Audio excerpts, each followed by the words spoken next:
President Trump sending a new tariff threat to Canada and the European Union early this morning. Writing on Truth Social, if the European Union works with Canada in order to do economic harm to the USA, large-scale tariffs far larger than currently planned.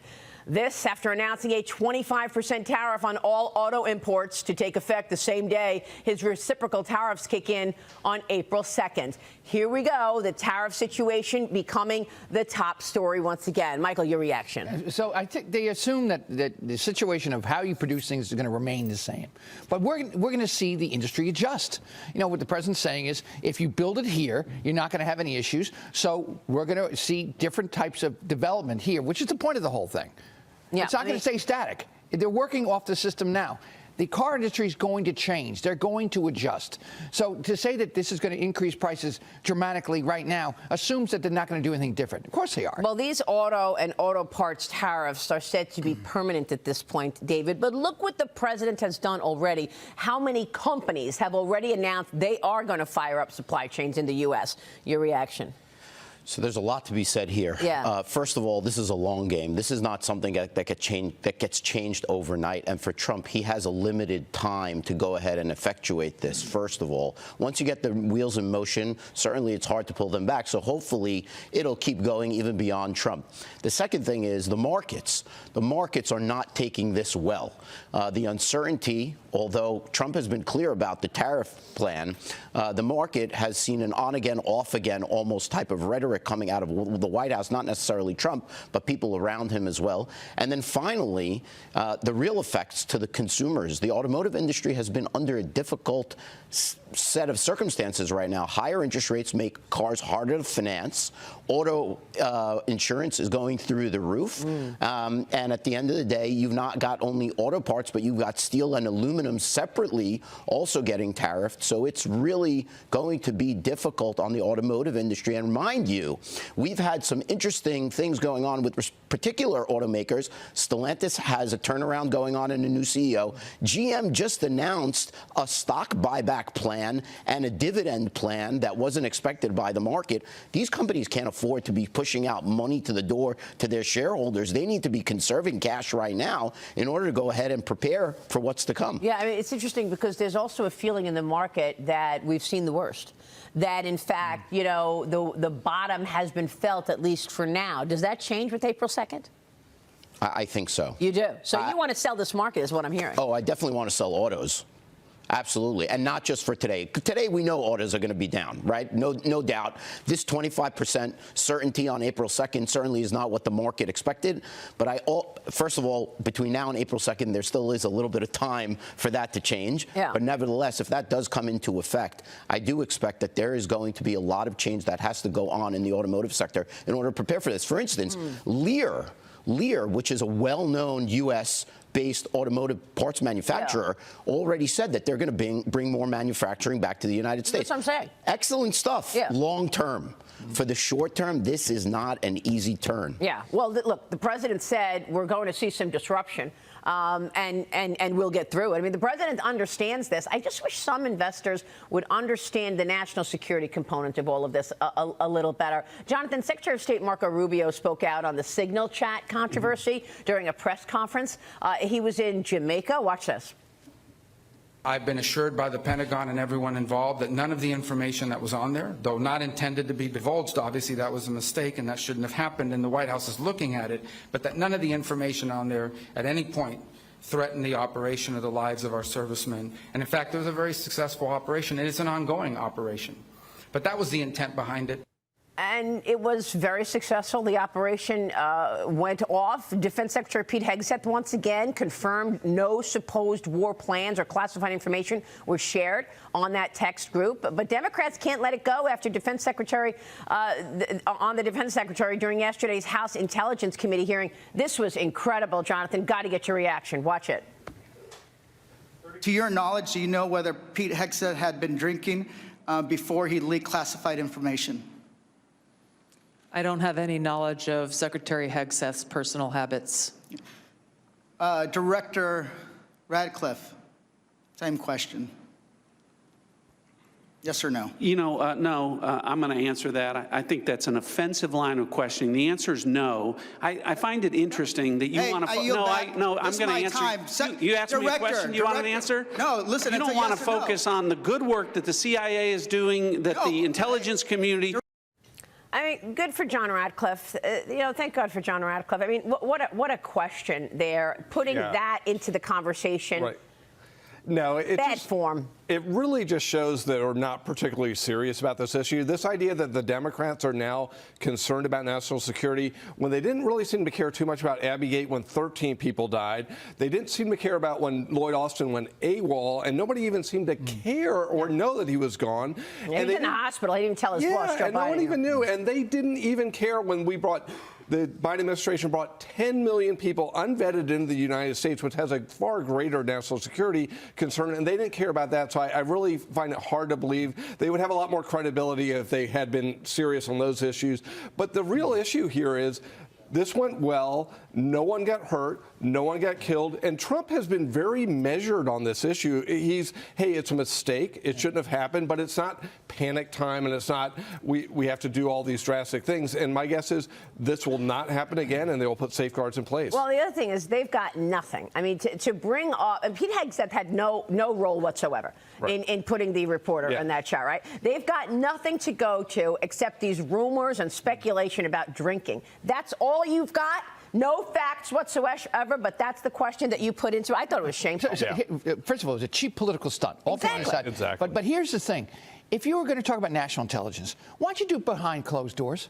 Seriously, if you had these issues, say you take their cameras out, let's do it in a classified way and talk about the text. No, they want to do it in front of the public because they don't necessarily care who's listening. Well, adversaries. Look, Greg Steube, Florida Congressman Greg Steube, put a point on it, and he steered the conversation back to what we were really talking about. And this is the bottom line. Watch. Director Gabbard, were there any sources described in the signal chat? No, Congressman. Were there any methods described in the signal chat? No. Were there any locations? No. Therefore, due to the fact that there were no sources, no methods, nor locations described in the signal chat, it does not make the discussion classified. Is that correct? That is up to the Secretary of Defense determination. The Democrats are obviously making the assertions that what was in the signal chat was classified and claiming that Secretary Hegseth put this war plan out to the world, which he clearly did not. Were there any names in the signal chat? No. Any targets? No. Any locations? No. Was there a unit name or location of that unit? There was not. Were there any routes described in the signal chat? No. Wouldn't an operational plan contain that type of information?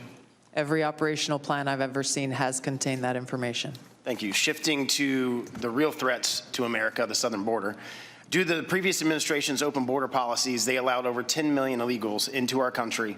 And during that time, there was 1,511 terrorist-related encounters at land border ports of entry, according to CBP. Boom. Thank you, Greg Steube. FBI Director Kash Patel says terrorists are taking advantage of our northern border right now as well. Watch this. I think the country deserves to know that known or suspected terrorists, KSTs, are coming in with much less frequency at the southern border. In fact, if my information is correct, 2 since January 20th. And they are coming in with much greater frequency in the northern border. And since January 20th, that number is 34. The individuals that want to do the most harm to this country are utilizing the northern border, and we got to refocus assets up there. Well, there you go. Michael, final word. I've been involved in international border enforcement teams. The northern border has to be something we look at. We've been all focused on the southern border. We kick the hour off with the hot topic of the hour. The Trump administration takes action to stop the exploitation of housing programs for illegal migrants. The Department of Housing and Urban Development teaming up with the Homeland Security, signing the American Housing Programs for American Citizens Memorandum of Understanding yesterday. This MOU, a critical agreement designed to end the misuse of taxpayer money by preventing illegal migrants from accessing federal housing programs. Joining me now is the Secretary of Housing and Urban Development, Scott Turner. Secretary, great to have you this morning. Thank you so much for being here. Well, good morning, Maria. Thank you so much for having me. First, take us back. How significant was the situation in terms of federal housing meant for American citizens being used by illegal aliens and illegal migrants in the last 4 years? Well, it's very significant. And, you know, the Biden administration was completely irresponsible, and the border security and immigration policies were very harmful to our country, so much that they prioritize illegal aliens over American citizens. And so, as you alluded to before, Secretary Noem and I, we put an end to that yesterday with our partnership and MOU to make sure that the American citizens, American people, are not only prioritized, but they are the only priority when it comes to HUD-funded public housing instead of illegal aliens. I mean, right now, Maria, we serve 1 out of 4 Americans in need of public housing. Well, that's going to change.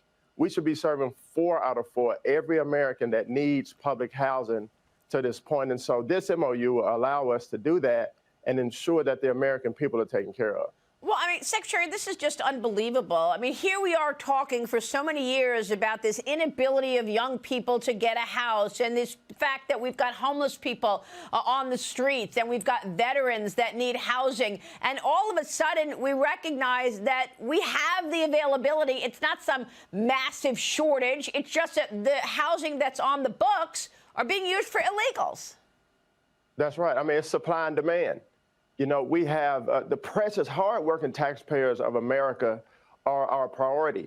And as you alluded to, young people are saying, well, how am I going to get a house? And so right now, you look at the deportations and the job that the president and Secretary Noem are doing of closing the border, securing the border. But those that are here have to understand that you will not be allowed to use taxpayer money to live in public housing.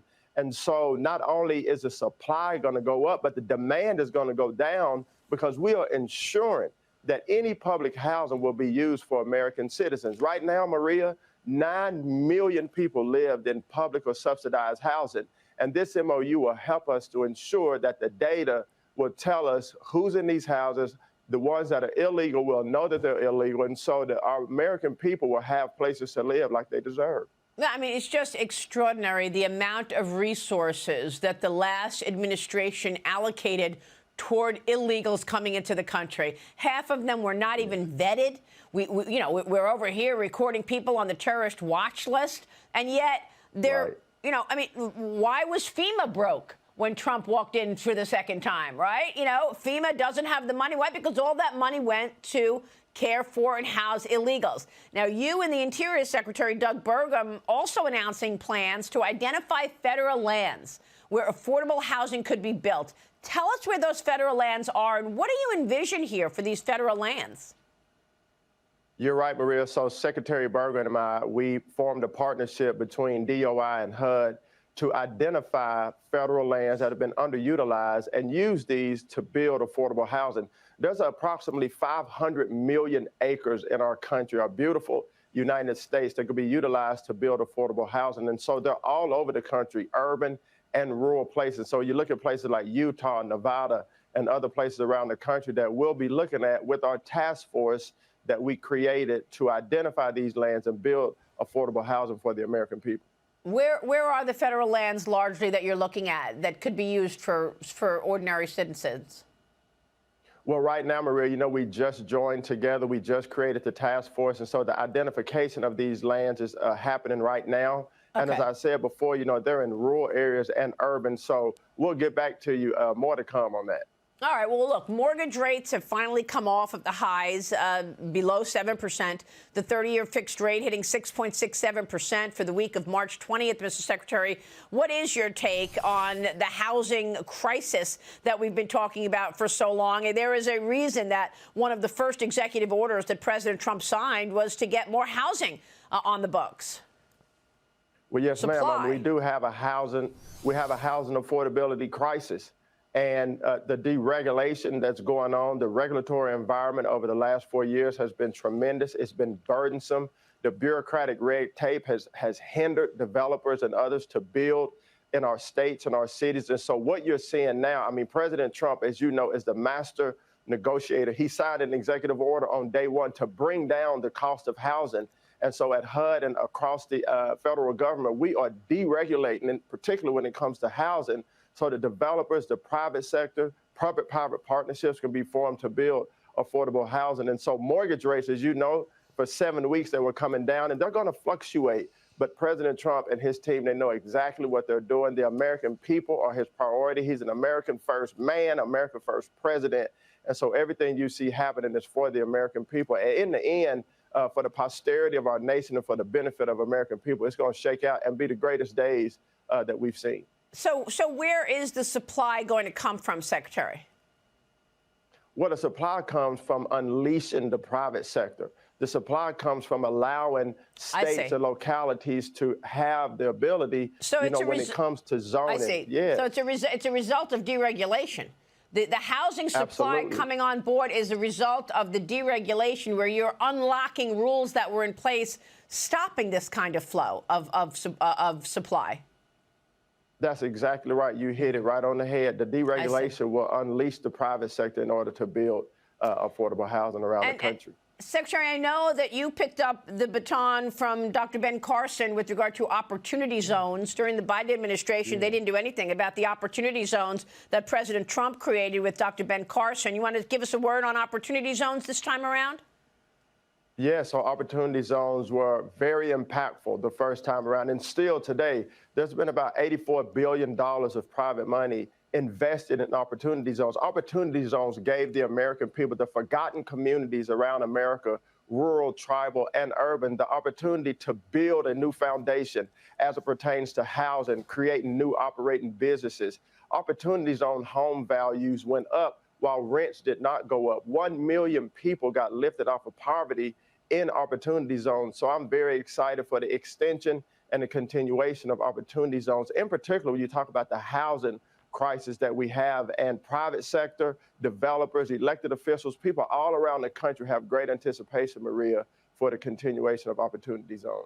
All right, Secretary, great to catch up with you. Thank you so much. Scott Turner, good to see you, sir. Interested in defunding and taking away taxpayer dollars to NPR and PBS. Well, I would love to do that. I think it's very unfair. It's been very biased with the whole group. I mean, a whole group of them. And they spend more money than any other network of its type ever conceived. So the kind of money that's being wasted, and it's a very biased. There you go. President Trump slamming NPR and PBS yesterday, saying that he would love for DOJ to take away federal funding. The House Oversight's DOJ subcommittee holding a hearing today with the presidents of both of those networks. The hearing said to assess whether the American taxpayer should keep subsidizing those outlets. The Corporation for Public Broadcasting, which helps fund NPR and PBS, received more than $530 million in federal money last year, taxpayer dollars. More than $350 million of that money went to TV grants and programming. $90 million went to radio. Joining me right now is Kentucky Congressman and the chairman of the House Oversight Committee, James Comer. Mr. Chairman, good to see you. Thank you so much for being here. Good morning, Maria. Tell us what you want to get to the bottom of today in this hearing. Well, this is going to be the one opportunity PBS and NPR have to come in front of Congress and try to justify all the federal funding that they get. I think it's going to be a tough sell for them. We're going to have a lot of information that we just copied and pasted from their website, stories that they've reported over the years that are just incorrect. And, you know, if you look at what President Trump said, the amount of money that they get is breathtaking, and the quality of product that they produce, that's going to be the topic of this conversation today in front of the committee. They're going to have to justify the money they got, and I think they're going to have a tough sell. Yeah, I mean, they're also, of course, very critical of President Trump. I don't know if this is going to come up, but this was very striking, and really, I was struck by this incident, and I want to know if you agree and whether or not this comes up. This seems to me it could have been real dangerous. Watch this. Trump is talking to reporters, and a reporter is in the group with her microphone, and the microphone hits President Trump in the face. And, you know, he was very cool about it and didn't really say much, but her microphone hit him in the face. I believe that was an NPR reporter. Do you remember what I'm referring to? I do remember, and I'll tell you, what we're seeing traveling America right now, and whether it's in Kentucky or whether it's in New Jersey, you've got a hostile media. They believe what they're saying, which is usually not correct, and they're jacked up. You know, when I see them in the hall here in Washington, they're hostile. Their eyes are bugged out of their head, and I'm sure when you take Trump, you can multiply that times 10 with their hostility. So it is a dangerous situation, and we are concerned about that because President Trump is very accessible to the media, and you know, I think that's something that the Secret Service is going to have to take extra precaution about, because a lot of these people that work for these media outlets, their you know, sense of rage and their anger and the belief that they actually believe with what they're saying when they're reporting this liberal nonsense is probably not a good situation for President Trump. I mean, you know, that could have been, I mean, an adversary could have used that against somebody putting something on that microphone. It actually hit him in the face. That's dangerous. He handled it very cool and collective. Was that an NPR reporter's microphone? Do we know for sure? I heard that it was, but we're gonna find out today. That's one of the things we're gonna try to find out before the hearing, because we have a member that's wanting to ask about that. So hopefully we'll know the answer in a few hours. That was just extraordinary to see that and watch how the president handled that. By the way, microphone comes and just smacks him in the face. Meanwhile, the House Oversight Committee advancing several bills yesterday. Actions included fast-tracking the president's government reorganization plans, nullifying Washington D.C. sanctuary city status, protecting American taxpayers. Congressman, your legislation called the Reorganizing Government Act of 2025 made it out of committee. Tell us where this heads next. Well, it's going to head to the House floor, and this is another tool that President Trump needs. Other presidents have asked for this same legislation. The Democrats supported this legislation when Barack Obama was president, but lo and behold, they don't support it now. You know, every president wants to reorganize government, and they should. That's the problem with Washington, D.C. These Democrats create these government programs and government agencies that are supposed to be temporary, or they're supposed to be safety nets, and they turn into entitlements, and they don't ever want to change anything. If you want to change something, then the media and the liberals attack you as making cuts to the poor and to the needy. Donald Trump got a mandate from the American people to reform government. This government needs reform, and my legislation will help codify and make it easier with what President Trump's trying to do to shrink the size of government and make government more efficient to the taxpayers. Yeah, Senate Minority Leader Chuck Schumer is demanding an investigation now into that Signal group chat leak. Other Democrats want National Security Advisor Michael Waltz and Defense Secretary Pete Hegseth to resign, they claim. The president, of course, is standing by them. But I want to get your take on this. You know, in 2017, I know you know this, Virginia Senator Mark Warner also used the Signal app to set up contact with former British spy Christopher Steele so that they could try to take down Trump. Of course, he infamously compiled the unverified Steele dossier, which was a bunch of embellishment and lies, claiming Trump was a Russian asset. Mr. Chairman, that story went viral across the world, ripped the country apart. And here you have Mark Warner now telling us how dangerous this chat was. Your reaction? Well, the Democrats' hypocrisy knows no bounds. But with respect to this, you know, it's certainly not good. I do think Mike Waltz needs to come forward and explain what happened. It's my understanding that there wasn't classified information that was shared. You know, at the end of the day, it's something that doesn't need to happen. And I do think they need to kind of explain what happened and explain to the American people how it'll never happen again. But, you know, it's certainly not a good situation, but I don't think it rises to the level of termination or anything like that. Are you investigating how something like this could happen? I think the Armed Services Committee. Mistake? I think it's a simple mistake, but again, I think that Mike Waltz, who is a great member of my House Oversight Committee, I think he needs to explain to the American people what happened. And you know, again, from what I've seen, Maria, it was not classified information. It did not put our troops in peril. I think the media, as you can imagine, has taken this story and you know, dramatized it and put a couple of zeros at the end of it. But at the end of the day, I'm not going to stand here and say it was good. It shouldn't have happened, and they certainly need to be more careful. All right. Well, we're looking forward to this hearing today, and I want to run this video once more. I'm not sure if our audience understood exactly what happened, so we have the sound and the video of the day that President Trump opened himself up talking to reporters, and an NPR reporter stuck his microphone on his face. Watch this. Mr. President, obviously you're concerned. He just became a big story. Yeah. Congressman, is this going to be a focus today? Well, we're going to find out first to make sure that that was an NPR reporter. If it is, that's going to be a question because, as you said, there could have been something put on that microphone. I mean, there's a lot of concerns about that, and I think that's something that the Secret Service needs to take into account.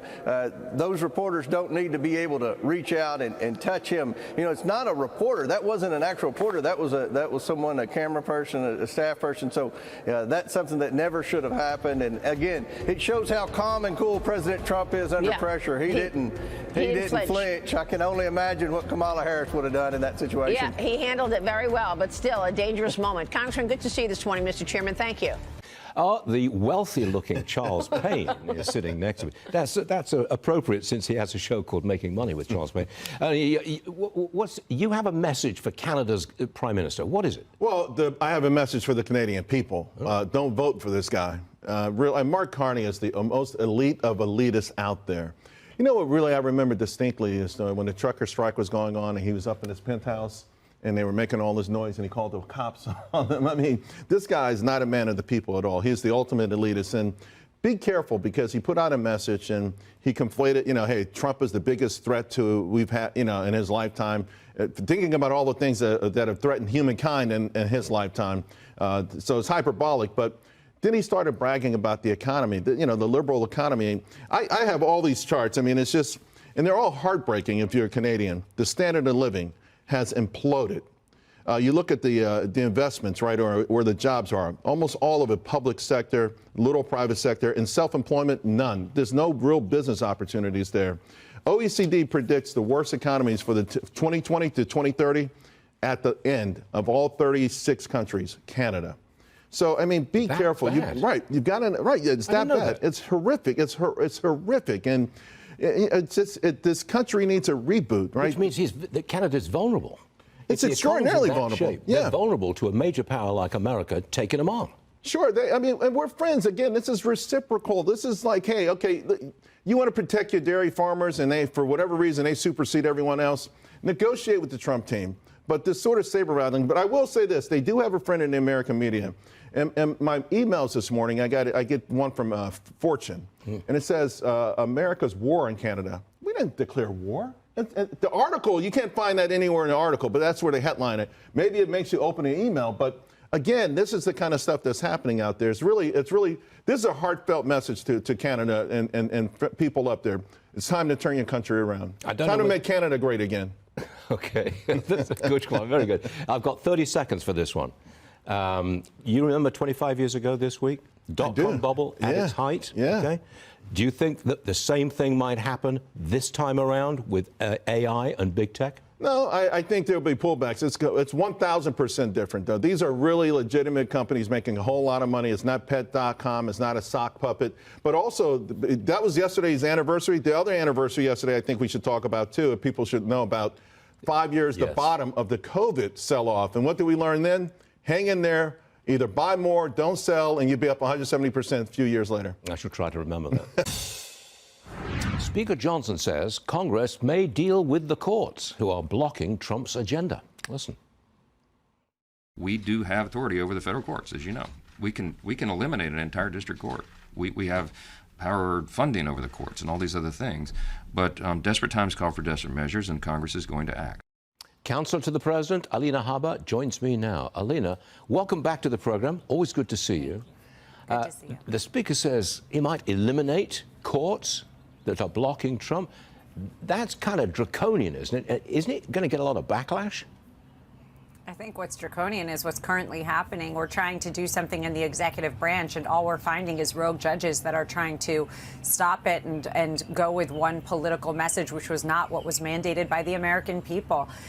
Do I think it's going to get backlash? Everything we do gets backlash. I don't know. That's true. You know, if there's a thing we could do that doesn't get backlash, and the things that they're trying to stop is cleaning up fraud and waste in our country so that we can balance our economic deficit. We can get our country back on track. I got it. And we can clean up a lot of things, right? The media is going to extremes on this. A columnist in an op-ed in the New York Times says, you guys are going to war with the whole legal system.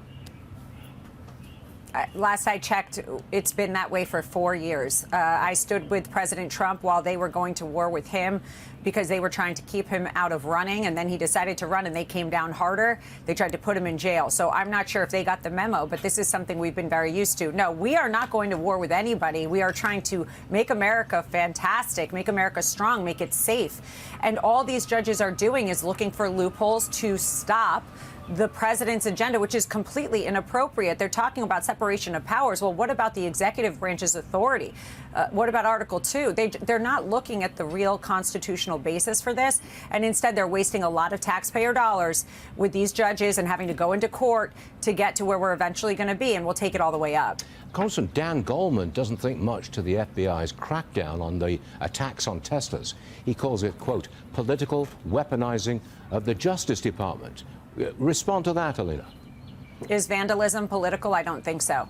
I don't think vandalism is political. I don't think having people fear for driving in their vehicles that they'll get, slashed tires or keyed is political. I think that's absolutely a crime. It's a crime that's existed way before Elon Musk and Doge, and those crimes will be prosecuted. The other problem we have is that there are political people coming out there and encouraging this kind of behavior. Now, that is also a crime. You cannot incite violence, and that's what we have been seeing. So, no, these crimes have existed in the law. They are going to be prosecuted. There's nothing political about it. President Trump appointed you as the interim U.S. Attorney for New Jersey. What do you plan to do in your position in Jersey? A lot, very quickly. As I've said, I think that New Jersey has been a little bit neglected. We do have a lot of crime in New Jersey. First and foremost, I'll be meeting with Pam Bondi shortly about my new role, and I'm excited. But we've got to get crime off the streets. That's number one. Number two, then we go to corruption. We do have a corrupt state, as you know. We look at Newark, we look at Camden, we look at certain parts of the state where you just know there is corruption that is running the streets and running, frankly, our politics. It just shouldn't happen. So we've got to clean it up. I'm excited to do it. I'm happy that President Trump has entrusted me with this role, and I'm looking forward to getting to New Jersey next week. Next week, okay. That's where I live, I'll be there to greet you. Alina, thank you very much for joining us this morning. We appreciate it. Thank you. Joining me now in her very first interview since that trial, Iranian-American journalist Masih Alinejad. Masih, thank you so much for being here today. Good to see you. Thank you so much. Thank you so much, Maria, for having me. I'm so happy to have you. We are big supporters of the Iranian people, and we understand the issues with the regime. Tell us what happened. What is significant about this, Maria, I'm an American citizen, and the regime in Iran tried to kill an American citizen on U.S. soil. And today it's Masih, tomorrow can be Maria. Could have been anyone. And this is the regime actually that tried to kill President Trump. And you know what? Because they hate America, they hate women, they hate freedom, and they hate democracy. So, and this is not even first time, Maria. It has been 3 times I survived the assassination plot. And another thing which gives me goosebumps, the government from my birth country, Iran, tried to kill me. I am grateful to America that they're trying to protect me and give me a second life to fight for freedom, for America, for Iranian women. So, I mean, President Trump told me just recently Iran will not get a nuclear weapon. However, he also sent a letter to the Ayatollah and basically said, let's talk about this. What do you want to see out of the Trump administration, since you're living this right now and, of course, are being targeted in this assassination plot? Good question, because President Biden's administration was all about appeasement to the Ayatollahs, handing out billions of dollars and empowering them to actually sponsor Hamas, Houthi, and Hezbollah. Now President Trump is empowered. The one designated the Revolutionary Guards as a terrorist organization. The president that killed Qasem Soleimani, which millions of Iranians celebrated that time, including myself. And now we should understand that the Islamic Republic understands only one language of pressure, maximum pressure. We are talking about a government actually raping innocent teenagers in Iran for the crime of just showing their hair, sending monies everywhere to create chaos and targeting the U.S. citizens on U.S. soil. So basically, I want President Trump to understand that we, the people of Iran, are better allies compared to these backward mullahs. So empowering the people of Iran to end this regime, that would benefit America as well. Listen, if before September 11, I was talking here in America and telling all Americans to care about us, our fight against Al-Qaeda, Osama bin Laden, maybe my message would have been dismissed. But what happened? Terrorist Osama bin Laden killed 3,000 innocent Americans. This is in the nature of Islamic Republic and all terrorists. They want to destroy America. And we should, yeah.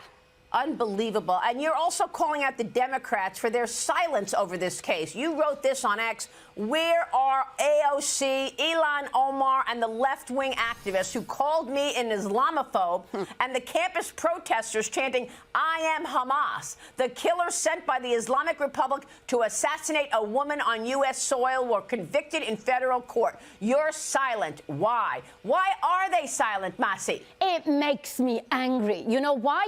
Because I was fooled by them to join Women's March in New York. I never forget the day that I just came to America. I was calling everyone in my country saying that, wow, I'm in the street, I'm chanting my body, my choice, and nobody killed me, nobody arrested me. And then I reached out to the same Women's March people to support the women of Iran who get killed for just showing their hair, for saying the same slogan, dismissed, silent. They kept calling me Islamophobic. But you know what? I want to tell you, phobia is like it's an irrational fear, no? But my fear and the fear of millions of people of Iran, of Islamic Republic, is rational. And their silence killing me. Rejecting a visa for a person who was saying I am Hamas now made a news for them. But the killers here, right in front of my sunflowers, in my garden, in Brooklyn, trying to kill me, they're quiet. This is called hypocrisy. This is about American national security, and they are silent. I think I grew up in a country that brainwashed to hate America.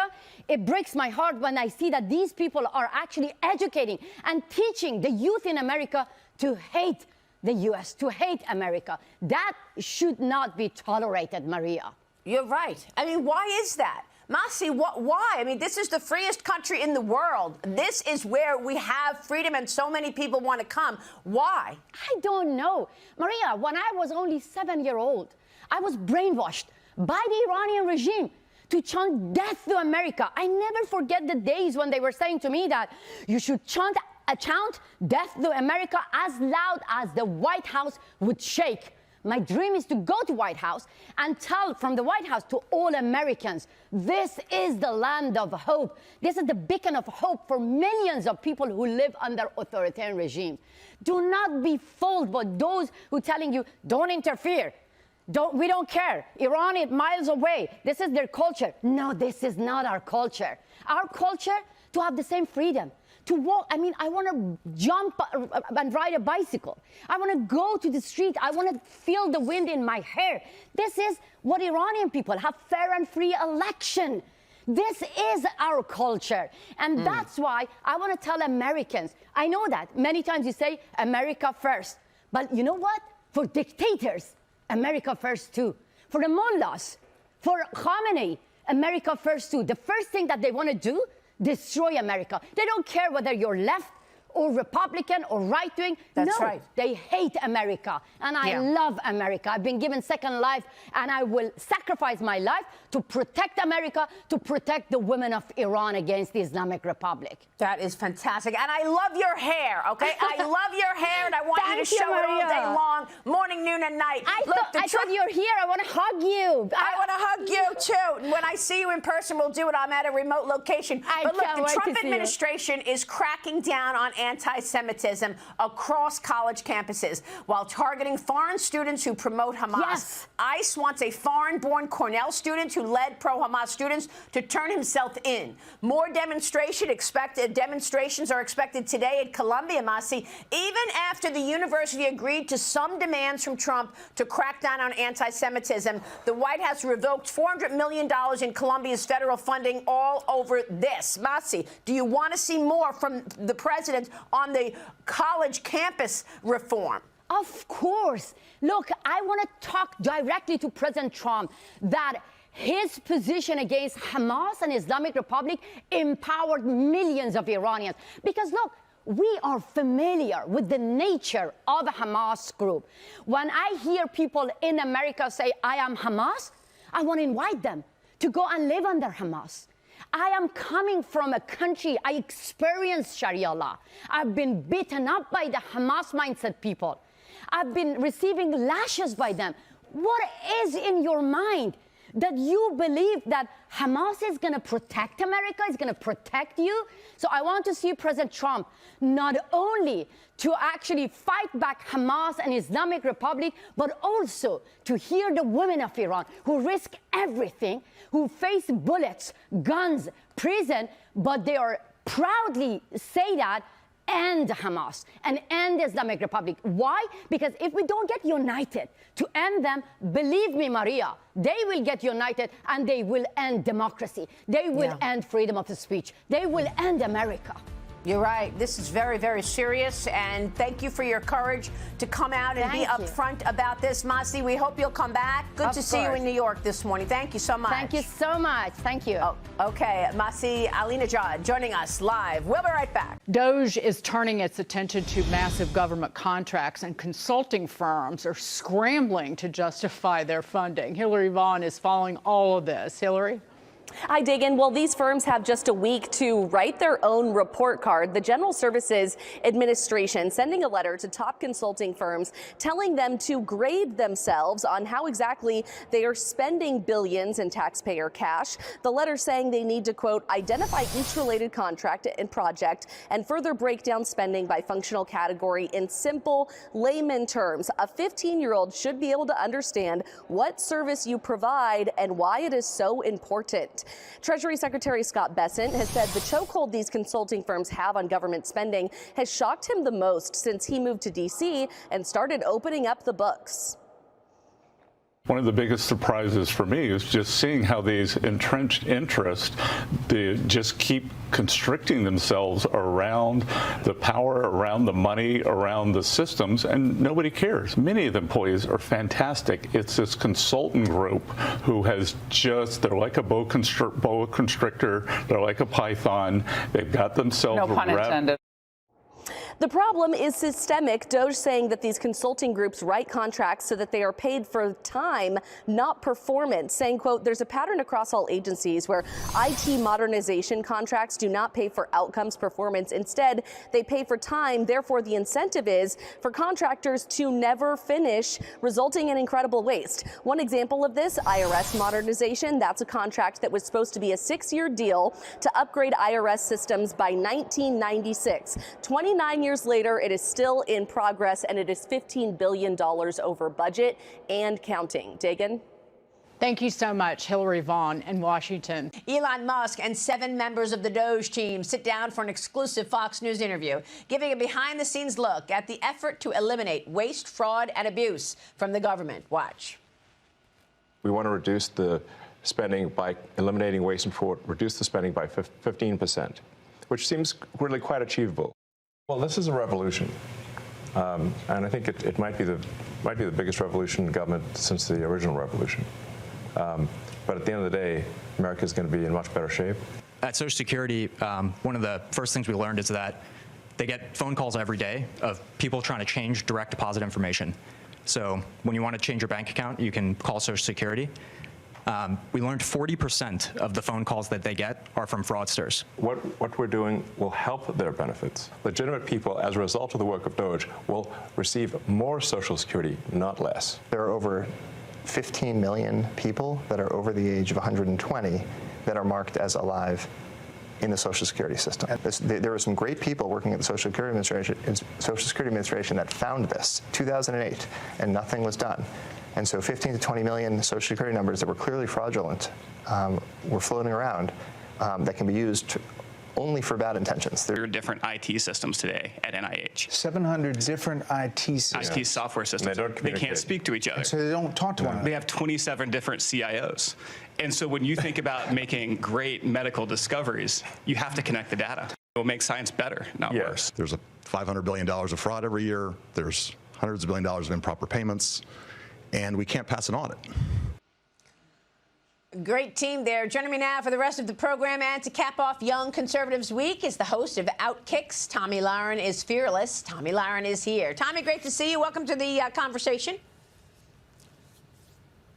Thank you so much for having me, Maria. And I just got to say, Bret Baier and the team did such an excellent job on that panel interview. It should be required viewing for anybody out there that baselessly or just ignorantly hates Elon Musk and the Doge team. What a fantastic interview. Answered so many questions. I can't give it enough praise and applause. Yeah, and look at some of the things that we found. 40% of the phone calls at the Social Security office, people trying to change their account, and 40% were fraudulent. When you call and say, oh, let's put the money, send the money to this account, these were just fraudsters. Or the 15 to 20 million fake Social Security numbers. Incredible.